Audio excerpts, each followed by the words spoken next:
5, 23, skidoo, hut, hut. Grave digger, when you dig my grave, could you make it shallow so I can feel the rain? Grave digger. Yes, Jay, we're going to dig it shallow so you can feel the rain. Don't worry about that. Let's get our shovels ready. How about an intro first?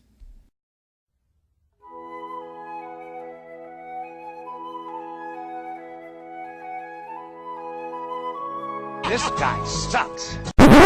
TalkManRadio Fantasy Football Podcast.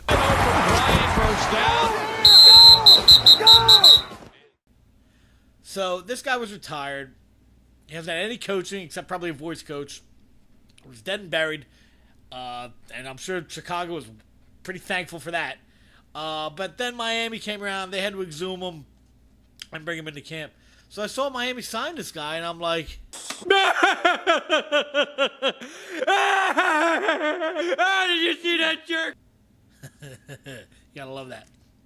Seriously, though. You can't really blame Cutler. I mean, $10 million, they gave him 5 guaranteed and 2 in a signing bonus.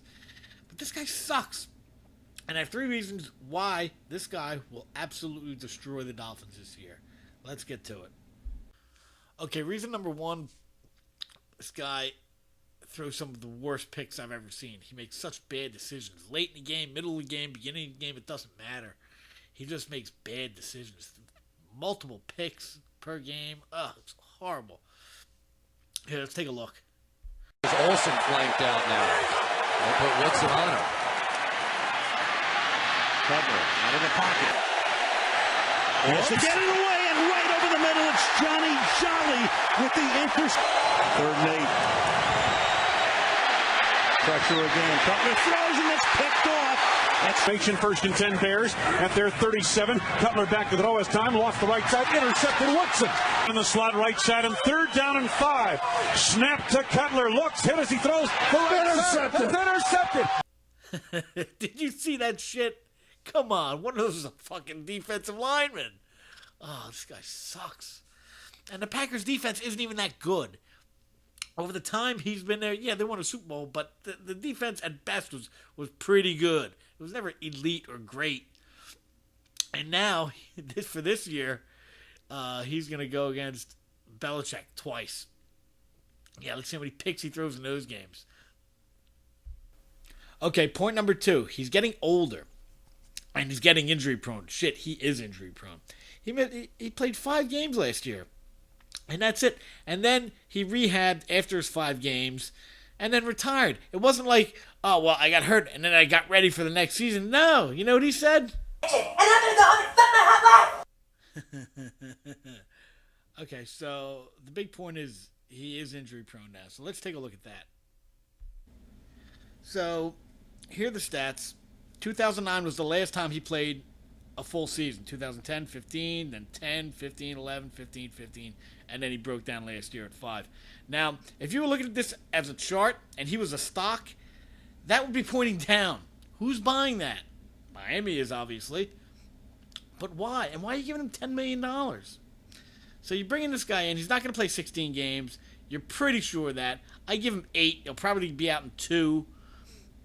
On top of that, he's not going to play, and he makes shitty decisions. You just saw the video. Give me a break.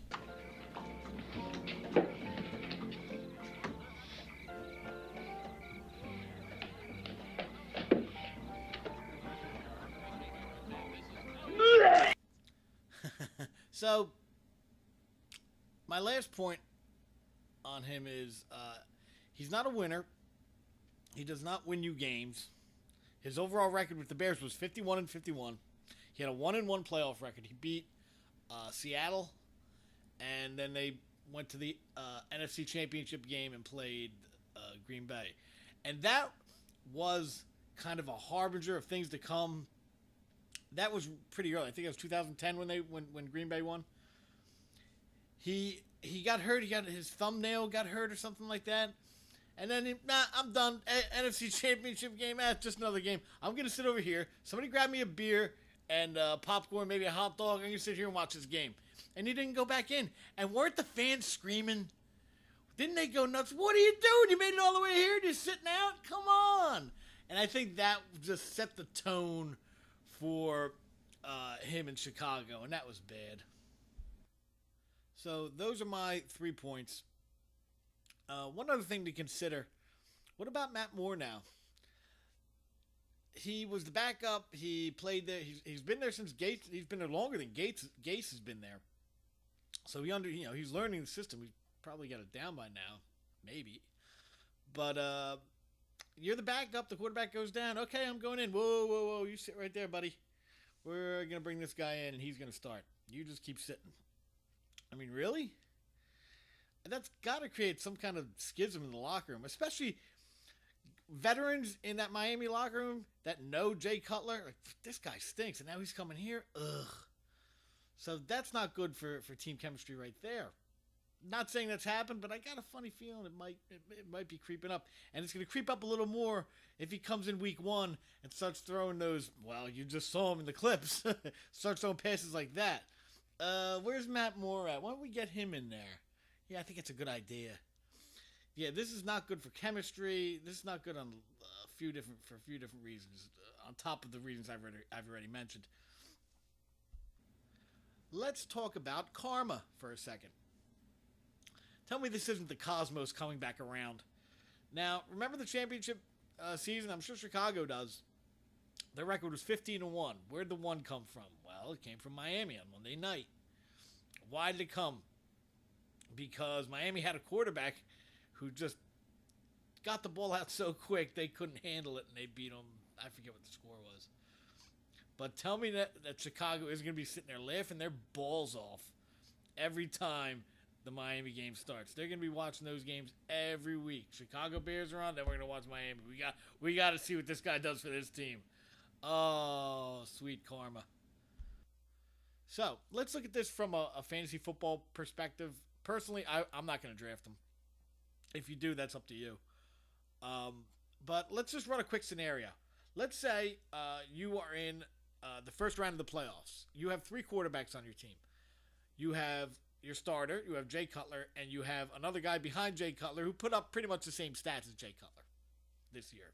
And let's say his stats were the same stats he had with Gase back when he had that good season. So you make the playoffs. Your starting quarterback is out for 1 game. He'll be back next week. Who are you going to start in your playoff game? Jay Cutler or the guy behind him? Now, I'm going to link this on Twitter, and I'm going to put a poll up, and I just want to see what you guys say. That's all. So, I really just think this is funny, and I don't think he's going to make that much of an impact this year. And then afterwards, we can all just say, "Ooh, shit. Ooh, shit. Damn. He sprayed his ass." Oh, that nigga go!